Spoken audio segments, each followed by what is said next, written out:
One of the emotional frequencies that I actually like talking about, but I don't like experiencing, is fear.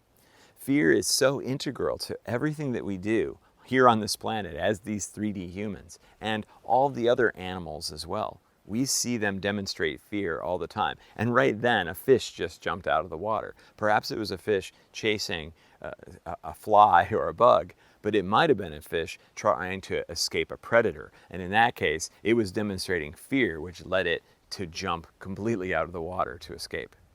So let's talk about the frequency of fear and how we tune in to different frequencies, emotional frequencies, as needed by our bodies. And also talk about how fear was really important in our primitive times. But in today's society, I think it gets in the way more than it helps. So let's go ahead and talk about all that right now.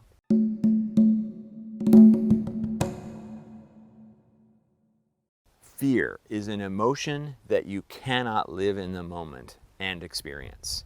If you are living truly in the moment, then you cannot have fear. Why? Because fear is a prediction of the future. You cannot be afraid of something that is currently happening. You can only be afraid of something that has not happened yet. So for instance, let's say that you're being stung by a bee. Right now, if you are currently in the process of being stung by a bee, you are not afraid that you are going to get stung by a bee. But now you're thinking, uh-oh, am I going to have an allergic reaction? Oh, this is going to hurt. Oh, when am I ever going to recover from this? Are there more bees? You notice that that is a fear of something that hasn't occurred. You cannot be afraid of something that's already happened. I'm afraid that at some point in the past, I'm going to have been stung by a bee. Doesn't make any sense. So when you're dealing with a fear situation, the other thing to note is that yes, it's a prediction of the future. Well then, how good are we at predicting the future? We're really terrible at it. If we were any good at it at all, we would all be Bitcoin billionaires. We have no idea what's going to happen. Our five senses, 6, 7, 8 actually, are all about understanding this environment. We're going to see, we're going to hear, we're going to feel, we're going to touch, we're going to smell what's currently happening. We can't smell into the future. Our eyes can't see around corners. We can only know what's currently happening. At least that's what our main survival mechanisms provide. So, if knowing the future is so important, why didn't we already come equipped with the ability to see the future? Well, we've decided to compensate for that with these brains. These brains create every possible scenario that might happen in the future so that we can navigate it. We receive information or we decide about what's going to happen. Oh, the worst possible case scenario. Okay, I got stung by a bee. I better have my Benadryl ready. I better be ready to go to the hospital. All the things, you've got to be ready for the worst case scenario. That's for survival. That is the way that we overcame the fact that we can't see the future. All right, so we've got this mechanism that's constantly going. It's constantly like, okay, if somebody breaks in the house, we're going to grab a bat, we're going to bark like a dog, we're going to call 911, all as we run to the front door to confront whoever it is that's entering. Do we really need to be in that line of thinking all the time? We definitely don't. But if you think about our media, I call the news the How I Could Die show. This is the fear channel. All you have to do is watch the news and you can find out all the possible ways that you could die. You could find out if you're going to be burned to death in a fire or murdered by your neighbor or catch a disease or whatever. They're constantly just showing you all the ways you can die. And we flock to that like moths to a flame. Why? Because we're trying to circumnavigate death. It means we're in the survival mind. And that is what fear is all about. We don't even have to understand survival. All we have to do is react to fear properly and we will survive. All right, so now we live in this incredible society, especially in the first world countries, but even in the third world countries, it's not as detrimental, it's not as certain death as it might have been if we lived in primitive times where there were saber-toothed tigers. There aren't as many predators after us. There aren't as many problems as there once were. So, in that situation, if you're carrying with you the same fear that your ancestors had over saber-toothed tigers, then you're way overblowing the situation. You don't need that much fear in order to survive. Okay, so while this is all fine and good from a logical standpoint, yeah, of course I don't need to have fear, that's great, okay, I get it. Thanks, Xane, see you later. Does that mean you're not going to have fear anymore? Of course not. It's part of your programming. And what's happening is that your body is tuning into a frequency, and it's an emotional frequency that is appropriate for the situation, or at least it should be. So in many cases, when we have a fear experience, when all of a sudden there's a rustling in the branches behind us and it turns out that it's something large that's after us, then our body immediately assesses the situation and says, oh my gosh, okay, we have to get the heck out of here. We've got to tune into a frequency that makes it so that it's easy for us to escape. And of course, that big frequency that I'm talking about is the fight or flight response, the high intensity fear experience. So we're tuning into a frequency that gives us information that tells us release adrenaline to kind of like cloud the mind, but at least keep it very focused on running away and nothing else. We don't want to think about whether we turned off the stove while we were running from the predator. We don't want to think about whether we did the laundry in cold or hot water. We only want to be focused on survival and navigating our environment so that we don't die. This is critical, and it's an amazing system. But the problem is that if maybe you've had a childhood trauma or something where you needed that high fear response in order to maybe survive the situation, maybe you were being abused, maybe there was some sort of something that you did need to escape from, then that can actually carry with you for the rest of your life. And so now, when you have any type of fear, you might have the highest possible frequency of fear. You might tune into the highest frequency, the fight or flight response. This is true of all the emotions.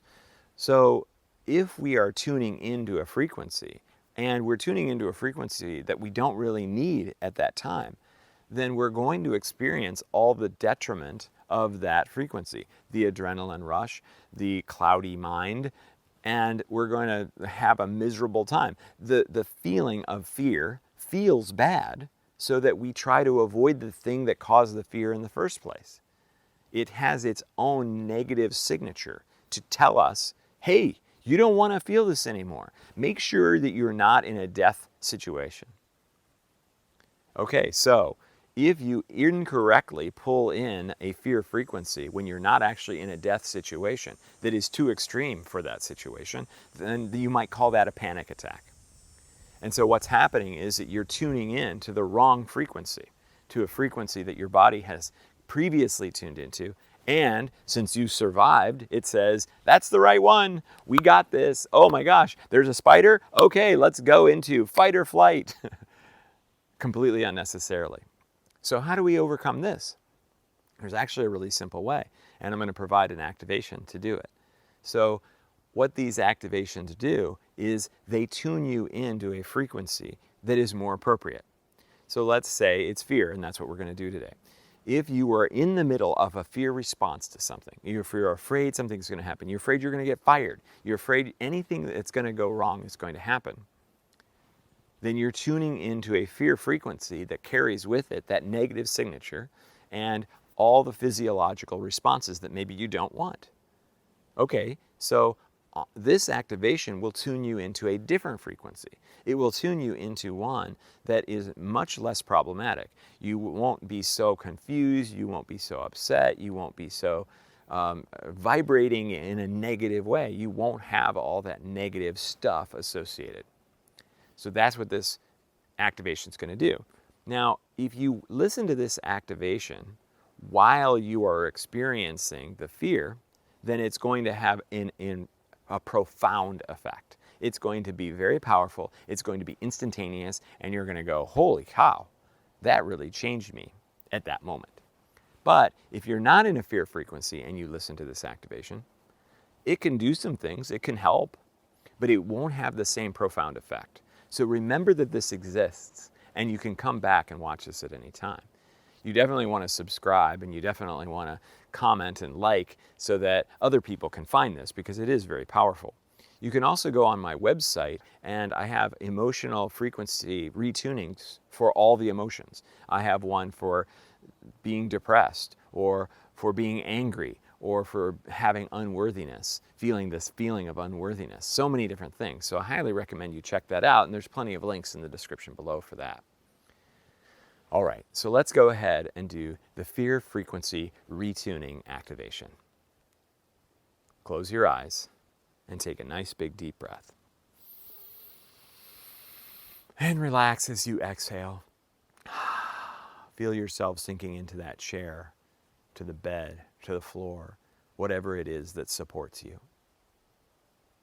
My activations are very quick and easy. I'm going to say breath in, and when I do, you're going to take a nice big deep breath.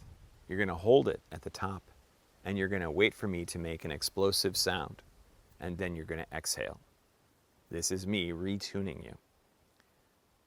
So I want you to kind of notice, if you're in a fear situation right now, what that feels like. Does it feel like that vibration in your chest, or butterflies in the stomach, or a cloudiness of thought? Whatever it is that you're feeling, I want you to just kind of notice it, so that when it changes, you'll know the difference. Okay. Removing the negative signature from your fear experience and retuning you into a much less extreme feeling of fear, or fear frequency. Breath in.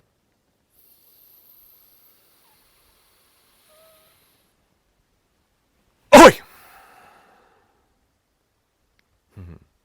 Good.